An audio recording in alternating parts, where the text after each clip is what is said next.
Welcome to Holistic Human Performance Podcast. My name is Gena, where we talk all things holistic health, wellness, spirituality, fitness, meditation, energetics, and so much more to help you become the healthiest version of yourself. Let's dive in. This is not medical advice. This is simply to help you on your journey through health, fitness, and wellness. I hope this helps. You can complement this with anything that you are doing currently in your life. Enjoy.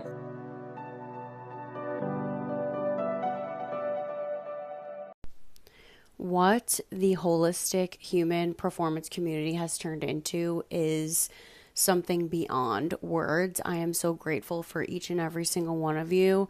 And I wanted to talk about what the community is all about.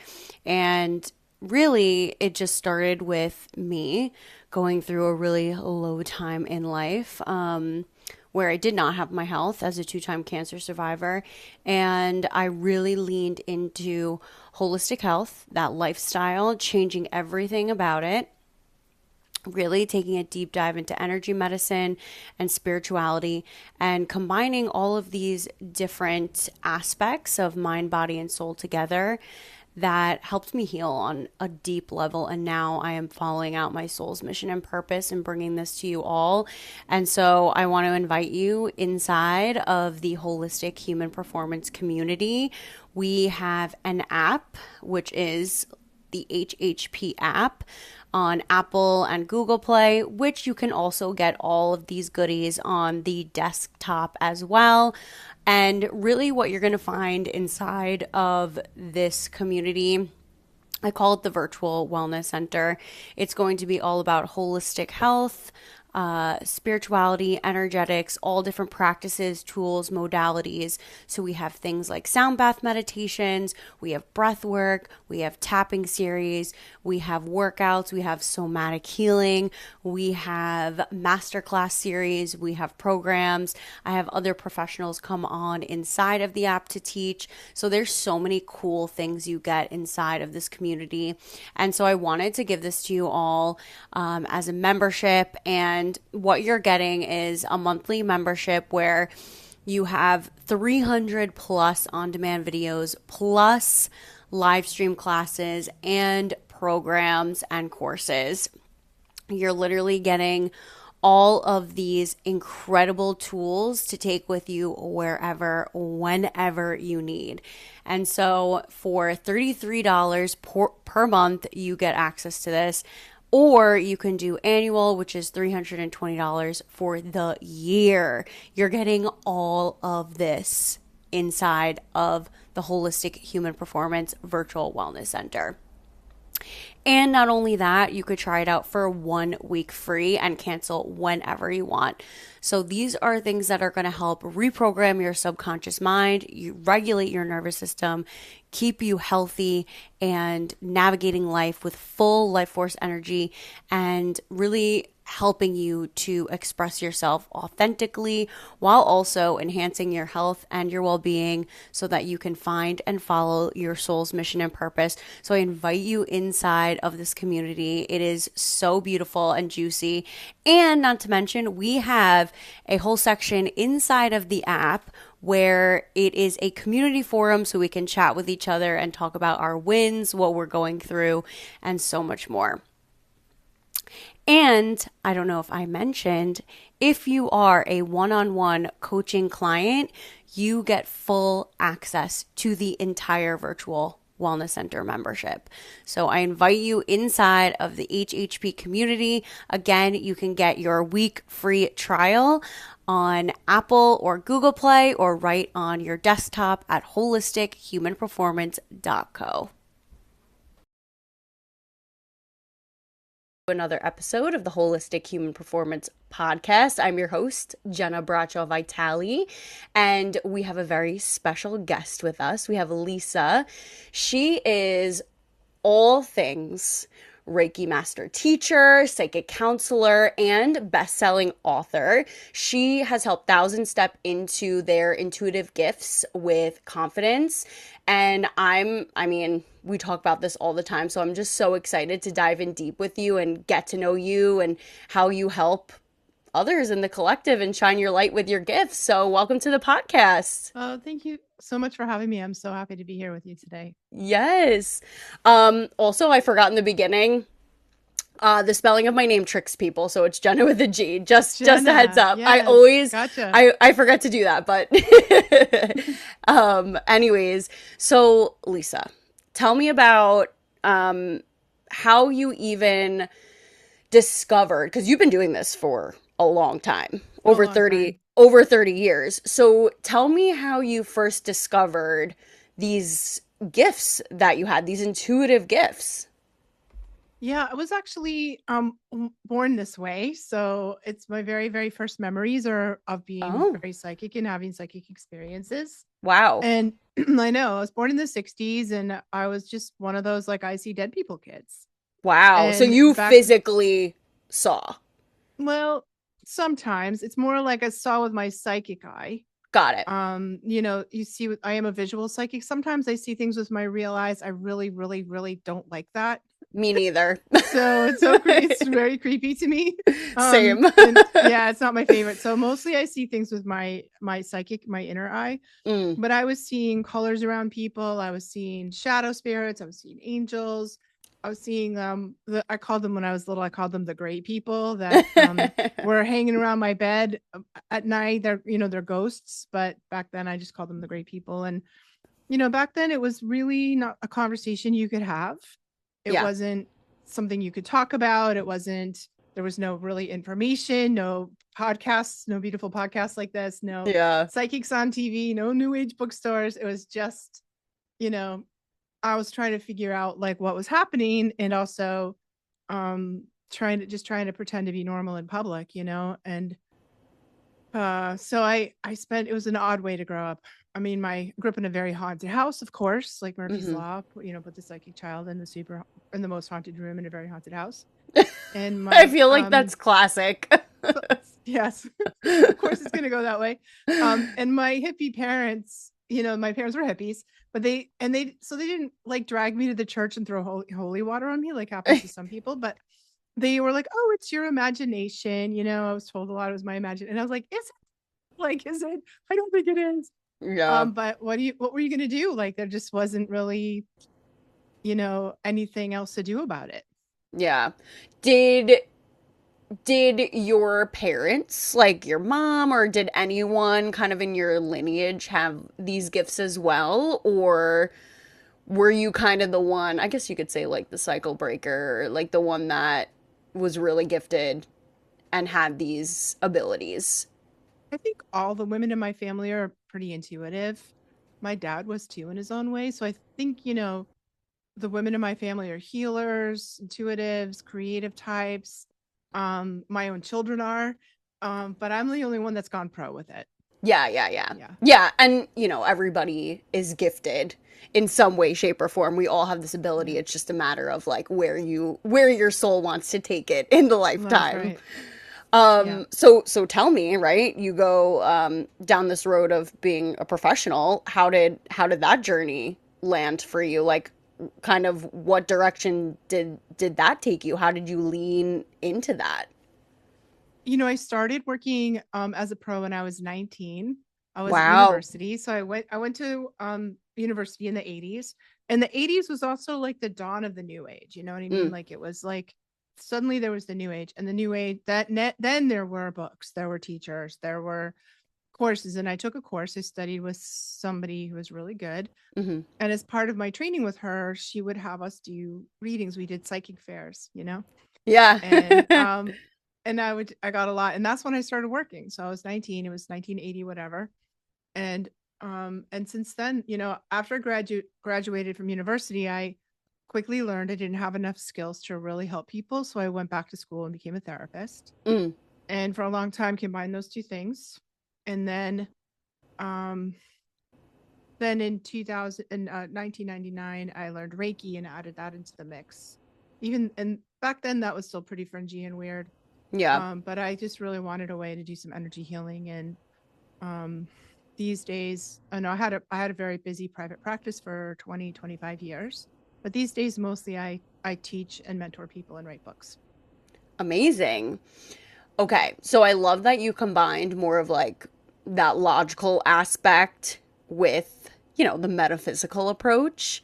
Now, in terms of, how you guide and help others, what was like that one thing, or maybe many, that you're noticing in the collective and you're like, I really need to like buckle down and help people with this? Yeah, I think it was, kind of arises from my own experience, which I think it does, like we're inspired by what we experience ourselves. And I, work a lot with people that are highly sensitive with empaths, helping Mm, them understand their empathic nature.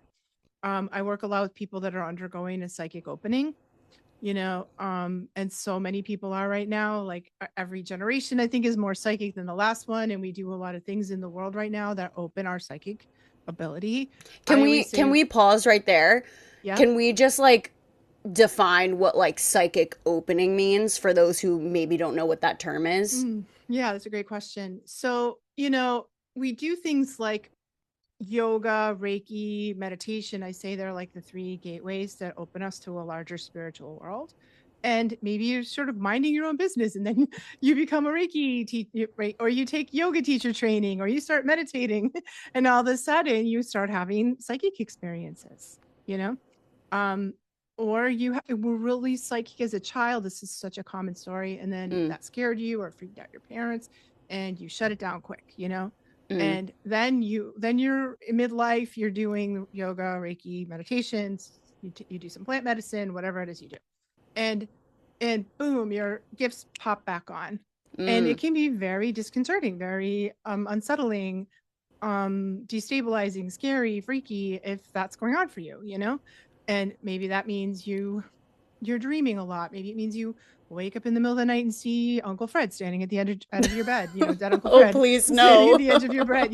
Maybe that means like you're hearing things or seeing signs and omens or all the different ways our psychic skills manifest for us. And that's not, some people are like, yeah, but some people are like, this is weird and scary and make it stop.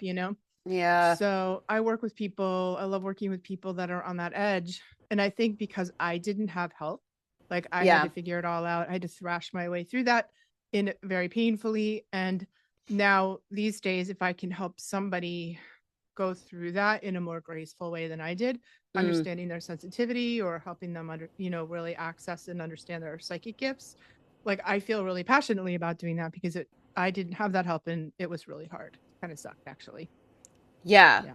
I had an experience as a child where I remember, I think I had to be like 8 years old. And I'm okay. So I've always been scared of the dark. And like, I don't want to see anything. I'm okay with seeing it with my third eye, but physically, do not come to me. And I Yeah. remember when I was 8 years old, it was a rattle. And I've spoken about this on another podcast episode. And all of a sudden, like I'm rattling, I'm just like hanging out, chilling in the playroom. All of a sudden, the rattle just like stops, almost like there's an invisible wall and it just wouldn't move. I I went into freeze mode. I was like, I blocked it out of my memory. Like, and as I started to develop my own intuitive abilities, this memory popped up, and I was like, oh, got it. Got it. So, Yeah. Yeah, it's such a common experience, I think, that as kids, because kids are so psychic, they're so switched on and they're yeah. intuitive, especially really super little kids. They're staring at the corner and talking to granny or whatever they're doing. They're like angels and fairies are in my room. And that doesn't always go down well. Sometimes parents freak out or sometimes you're told to cut that out in so many different ways. And or we have an experience that scares us, so we Yeah. stop it. We shut down our own gifts.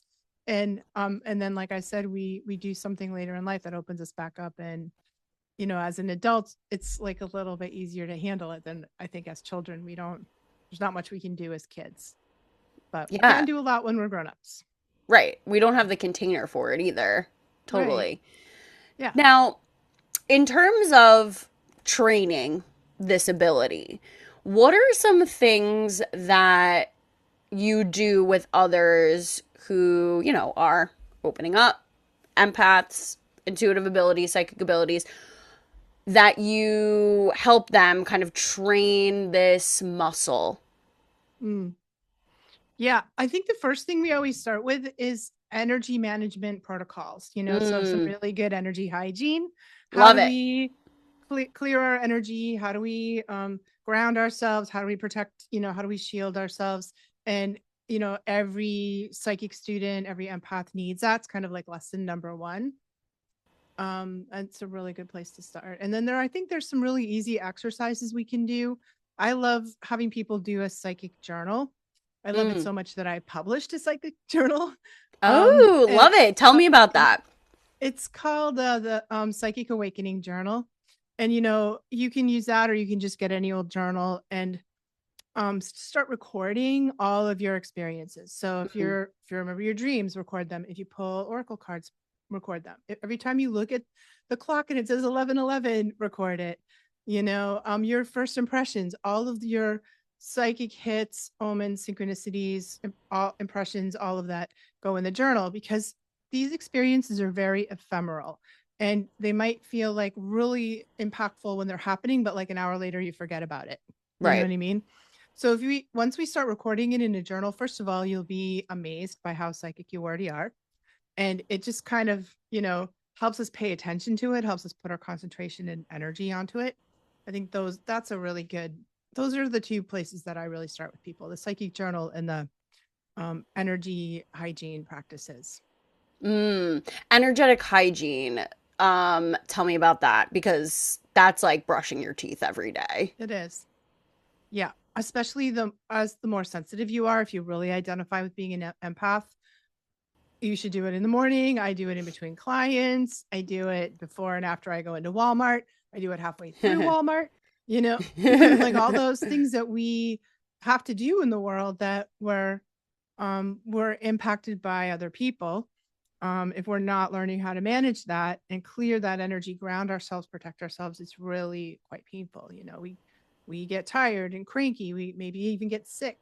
And it can get to the point where you don't want to leave your house because you're, you know, feel sort of helpless or victimized by your own gifts, even. And that's for real. Like, it's really kind of a heavy burden if you don't have the skills and tools you need to kind of move through the world in a powerful way. Can be really life changing. Just that simple practice can just be so life changing. Yeah, I mean, for myself, it has been absolutely, like, I used to get killer migraines, and like they Mm-hmm. have significantly decreased in what it feels like, and also frequency. So hands down to that. I'm not sure if you're familiar with Pat Longo. She taught me. She recently has passed, but she was a mentor to Teresa Caputo, Long Island Medium, and her book, "Gifts Beneath Your Anxiety," I believe it's called. It resonated with me so much that it made me think, like, how many people are just walking around kind of ignoring their intuitive abilities, and it's showing up in their body as, like, anxiety, Pain. depression, pain. Yep. Yep. I can only imagine how much you see with others in that regard as well. 100%. I wrote a book called Energy Healing for Empaths that Mm, really takes on that topic. mm-hmm, And, because what happens is with that, when you're an empath, you're literally absorbing the energy, thoughts, feelings, physical sensations of the people around us. mm-hmm. And, you know, that if we don't have those basic energy hygiene practices, it sticks in the body. And then we'll use our physical body to try and clear. So maybe that you're using your lungs or your skin or your gut, to clear the energy. And if, because we have these filtering systems in our body, we use those. And then if we don't know how to clear it out, liver, gallbladder is another one. You're going to have like chronic problems with that part of your body. Until you learn the energy hygiene practices, it really changes everything. So I think a lot of people, also empaths are really emotional, and we have our own deep emotions and we absorb other people's emotions. So if we don't have a way to clear all that out, we can feel quite depressed, anxious, so it can really impact us physically, mentally, emotionally, in all ways, really.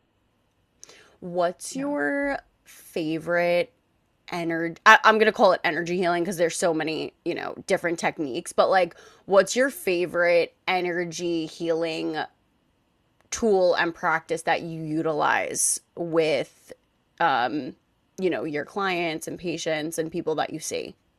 I just think Reiki is so good, and I've been a Reiki practitioner for 27 years now, and I really recommend everybody learn Reiki, especially sensitives and empaths. Reiki level 1 has beautiful, beautiful self-healing techniques, so you can learn to add Reiki into your energy hygiene protocol, and really support yourself that way. And it's shocking to me how few energy healing modalities have self-healing techniques. Yeah, I agree. Hardly any do.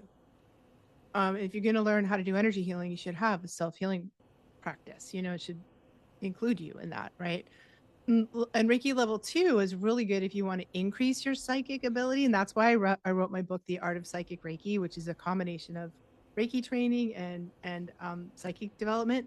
Because I mean, I've been teaching Reiki for a long time, and I noticed that Reiki level 2 attunement just pops everyone's psychic wide open. Mm-hmm. And if you're not prepared for that, it can be a challenge, or it can be great if you want to open your psychic a little bit more. So I think Reiki is such a good place to start, and it's so accessible. It's so available to everyone. Little kids can learn it. It's really a workhorse, in a wonderful place to start out. Yeah, I think people get misconstrued with the fact that they think that they learn these tools and then they're like, oh, well, I don't want to become, a psychic medium or be doing this work. Like, that's not the point, right? What would Right. you share with people that think that? Well, I think it's so useful. You know, opening up your intuition, opening up your psychic ability is very functional, and it has two primary functions. One of them is to help you navigate through your own life, you know, and if you want to live a more soulful life, your intuition is the way that your higher self speaks to you is through your intuition. So when Mm. we get those intuitive insights, it sort of like helps us steer. And the world is so strange right now. It's getting weirder and weirder every single day, more difficult to be a human I on the planet, know. and and I think during these turbulent times we live in, our intuition is how we navigate through these choppy waters and avoid problems, live a more soulful life. It's so practical. It's so useful. And I really saw this during the pandemic, when everybody just pattern got interrupted and we were all like, what do we do? And I could see so many people, this made me happy, see so many people use their intuition to do things that seem sort of like beyond what they would have thought of. I'm going to quit my soul sucking corporate day job and move to Vermont and become a goat farmer, and I'm like, yeah, you go, like you do you do, you. And so I think and that's our intuition. And also, I think it's to be of service for other people, So your intuition, even if you're not like a healer, quote, like I am, you still, maybe your intuition like sends you to that coffee shop where you see that person and you open your mouth and you say the thing that person needs to hear in that moment. Like spirit moves through us, that Mm. angels work with us like that. And we can be they're agents down here on the ground, when we're aligned with our own intuition. So I think it has those two things: to help us navigate our life and to be of service to others. It's very Mm. practical. I love that. Now, I meant to ask you this earlier because people, because there's like different terms. So, like psychics, mediums, intuitives. Can you kind of clarify what that means? Yeah. Yeah, intuition is, and this is just my own definitions. Right. Intuition is your inner knowing. So it's your higher self, your soul, your spirit speaking to you. So it's sort of like talking to the highest version of you. And often we get it through the body, like we're feeling it, or no, I don't know why I know, I just know, or we get the feeling like I have a good or bad feeling about something. Hmm. And that's often how our intuition is coming through. And a great example of that is when you meet somebody for the first time, right? You shake their hand, and with it, you know, researchers have said it's like within like 10 seconds, you formed an opinion of that person. Right. Yeah. And I think that's an intuitive hit. I think it's intuition, that Yeah. sort of reading the energy, reading that's beyond the level of the cognitive mind. Reading and showing information for you. Psychic is a little different. Psychic is when we get information from outside of ourselves. So that's Dead Uncle Fred or your angels or Mother Mary, the Ascended Masters, angels, prophets, saints, all the spirit guides that work with us, or maybe you're seeing past lives, or maybe you're seeing the future. That's a psychic experience, and we're getting that from outside of ourselves. And mediums are psychics who specialize in talking to dead people. So that's sort of like a narrower type of psychic ability. And I always say I'm not a medium, but mediumship happens. Yeah. It's Yeah. not my specialty. But Sometimes it comes through. Yeah, it comes through when it's what needs to happen. But mediums, and those are mostly the psychics we see on TV, are mostly mediums. And their specialty is talking to people who have crossed over, connecting the living with the people who have passed over. It's a very difficult job. It's a very sacred and healing thing. Great hats off to mediums. I feel like they're doing incredible service work in the world, because so oftentimes when people die, we don't have closure. We don't have, maybe for all the reasons why we don't. Yeah. And mediums can really create a bridge between the living and the dead to facilitate a healing conversation, so we can have closure on both sides. It's such a beautiful gift, actually. And it's a difficult one. It's a hard one to train. It's a hard one to do, because you really have to be good at handling people's grief. Yeah, and emotion. I remember this story is popping up in my head. So my mother-in-law, she lost her mother, I think last June or two. Yeah, I'm losing track of time, but yes. And I kept, like, I'm not, like, similar to you, where sometimes that mediumship, like, does pop up, and I'll be, like, pushed to kind of, like, share this message. I'm like, oh, like, this is so uncomfortable. Like, all right. So, I remember sharing with my mother-in-law this specific message from her mother, and the relief that she got after sharing that message with her. I mean, it was very difficult for me not to start crying, but I agree with you. Like, hats off to those mediums out there that are doing this work, because you have to train that. It's God's work. Job. It's a sacred job, but it's a hard job. Yeah, I agree with you. And then, okay, so like in terms of psychic abilities, right? Like, I think people maybe associate psychic abilities with like premonition, visions, and I know that's not totally the whole picture. So like, can you kind of, talk about that? Yeah, I think it's really different. Everyone has really unique gifts as psychics. Some people are animal communicators. Some people are mediums. Some people see and sense energy. Like their specialty is feeling energy. They make great massage therapists or great Reiki practitioners. Some people are medical intuitives, and just know like what's going on inside. Some people are like past life specialists and are really good at reading the record. Or I mean, I've done over 15,000 sessions in my work as a psychic. And I keep thinking I've heard it all. And you haven't. So I haven't. So for me, as my specialty is really looking at people, who they are on the level of their soul, like what your gifts are as a soul, what your life purpose is, what maybe is blocking that, what your contracts are with the people you love, what your future is, where you've been in your past lives, like sort of looking at the whole arc and trajectory of the evolution of your soul. That's my specialty as a psychic. But still, I'm like, I don't exactly get asked lottery numbers, because I just say no to that one. And I don't ask me what color underwear you're wearing, because I've heard that 8 million times. Like I've had all the jokes, on that, like, but that, I think it can unfold in so many different and beautiful and unique ways. I answer questions about relationships and money and health. And, I get to work with a lot of people who are stuck and can't figure out how to move forward.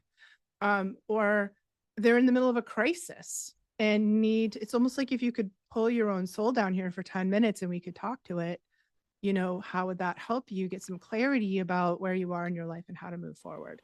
So it's a very broad um, uh, set of possible skills, and every psychic has their unique skill set, and even that unique skill set is constantly evolving, changing as we grow and our skills grow. Now, out of curiosity, so you're communicating this with the soul. When you're communicating, right? You're working with someone. I know like I'll communicate with like my spiritual team and my spiritual team will communicate with their spiritual team. Yeah. Who do you are there like specific beings that you number one really love to communicate and number two like communicate with you the most when you're doing sessions? For me, I mean, I definitely have my team of guides that are facilitating the work, but my thing is more about talking to your guides. I want to go straight, to who your guides are, and get like, and I work through questions. So, somebody asks me a question, and then we go fetch the answer to that best we can, and sort of look at like what's underneath that question or what's really the core issue. But my thing is just talk to your guides. I know mine are in the room helping and holding the space and facilitating the healing and doing all that, protecting everybody. I work a lot with angels, archangels, and ascended masters. And I feel like for me that's the cleanest read. I think it's really good to go to as high a level as high up the hierarchy as you can get. Um, but everybody has different guides, and we Right. all have a team of Right. guides. So I'll see like 5 to 10 guides around any given person, and they can be anywhere from your ancestors, Uncle Fred and Aunt Mabel, they're still hanging around, or there's the people that or people who are in your soul family, but they're not here with you anymore. Maybe they're your healing guides, your teaching guides. Maybe they're really off planet, they're not from around here type guides. There's sort of an infinite variety. Sometimes they're just beings of pure energy. And understanding that is the art and skill of discernment. Discernment's telling, the ability to tell who you're talking to on the other side, and I don't know, I just have had that gift ever since I was little. That's amazing. Yeah. Now, on the topic of discernment, because yeah, things are getting weird here on Earth. What is a good practice, right? You're getting into it, you wanna communicate with your guides, your teams, or like, let's just say if you have like a dream or anything like that, what's a way that you can practice discernment to know that you're speaking with a higher frequency being? Yeah, it's really important to do that because I think a lot of people who are just learning attract the attention of the astral beings, and they don't know, they're pretenders, they're deceivers. So they are like, I'm Jesus, but they're not, and we need a way to tell that we're actually talking to who we think we're talking to. I feel like this is where maybe a pendulum really helps, muscle testing or other, you know, things like that can really help. Dowsing can help in some way. Like a pendulum is so easy. If you have Yeah. a pendulum, you can get like a yes, no, I don't know out of your pendulum. And, you have, let's say you have that. This is a really common experience. You wake up in the middle of the night and you think you're like, something's in the room with you. And you're like, oh, it's Dead Uncle Fred here for a visit. And then you're like, I'm sure of it. But then the next thing that happens is you go kind of down the rabbit hole of doubt. What if it isn't? What if I'm wrong? How do I know? What if it's something creepy? Ew, we freak out. This Yeah. is where you can bring your pendulum and just get was that Uncle Fred? And get a yes, no, I don't know, immediately, from that. So I feel like that's a really good, useful tool. You can use dowsing rods, you can use muscle testing there, but any sort of dowsing practice can be very helpful in helping you learn how to trust that what you're getting is the real deal. Oracle cards can sometimes be really helpful too, but that direct, is this who am I talking to, who I think I am? Yes, no, is a very powerful tool for people who are starting out. And let's say if they get a no, what's the Right. next step? Then, you generally kind of want to shoo them away, and I think that we all have the ability to do discernment inside of us. We're just born with that. Mm, And, like within that first 10 seconds of meeting somebody, we can categorize them as bad, good, or neutral. We just can. We do without even thinking about it. I And it's totally agree with that. same thing for spirits. So if it's not Uncle Fred, you can say, well, is it good? Is it bad? Is it neutral? And you sort of have to wait until the feeling of being startled is gone, you Yeah. know? Because if you're just trying to read through being startled, you're just going to not get a clean read. You're just going to be like, get out, and maybe Yeah, yeah. maybe it's your angels, Yeah, yeah. So once you get kind of recover from the fact that you were startled, you go inside yourself and you feel, is it good, neutral, or bad? If it's good, it's probably one of your spirit guides, and we don't really want to shoo them away. If it's bad, they've got to go. And if it's neutral, it's probably like a curious spirit. When we're sleeping at night or we're doing psychic activities, we tend to light up the astral plane like a little light bulb. Mm, And curious beings come around. Maybe they're stuck dead people. Maybe they're just astral beings who are like, ooh, look at her, pretty light. I'm going to go hang out with her, like a And moth to a flame. yes, exactly. And Mm, we don't always, need that. Just like you wouldn't have a crowd of people standing around your bed, standing in your bedroom in the middle of the night, you might want to be like, I need a good night's sleep, off you go. And then, we need to have some like spirit clearing techniques in our back pocket so we need some good psychic self-defense. I always teach psychic self-defense in my psychic development classes, because I wouldn't want to open up someone psychically without giving them really good psychic self-defense.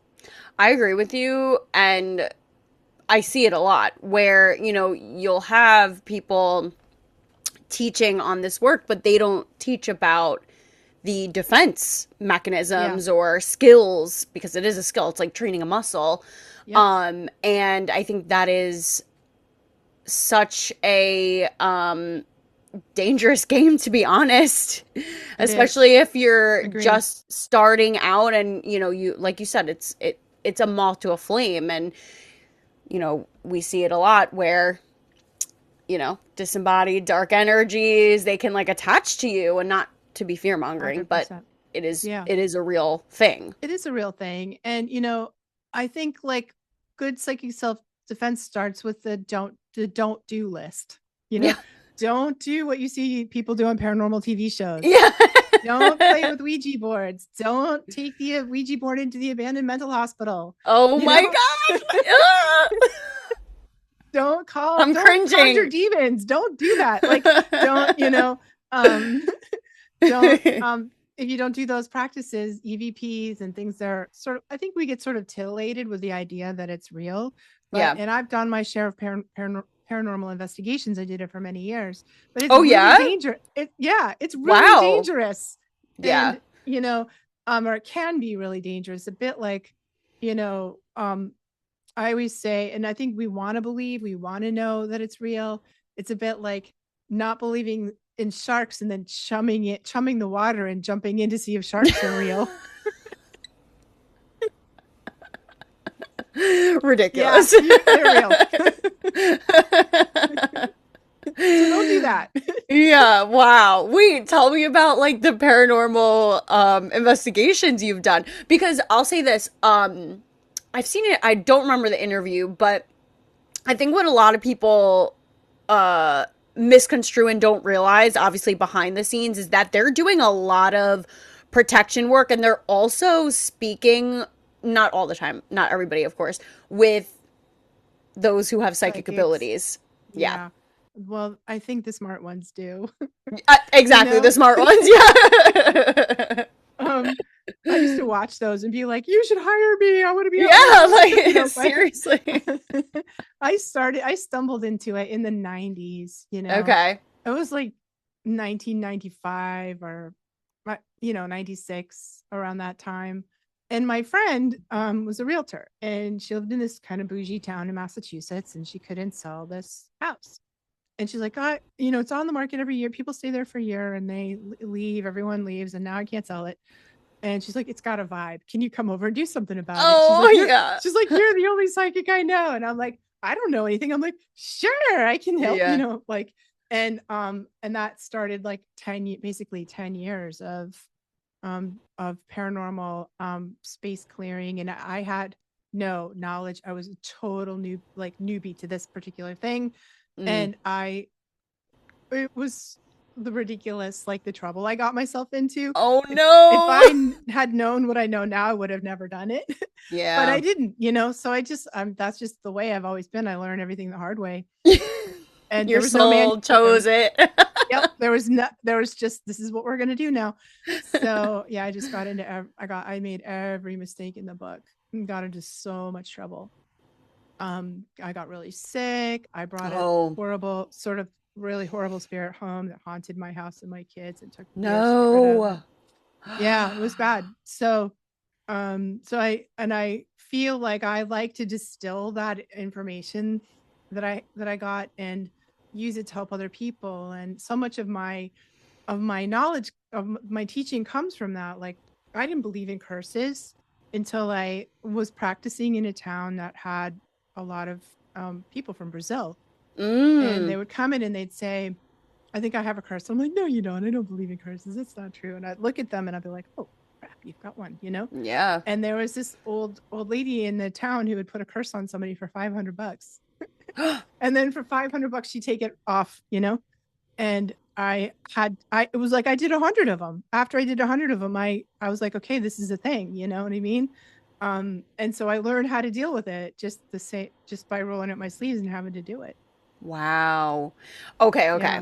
So I believe it's very important to like cleanse your home, your property.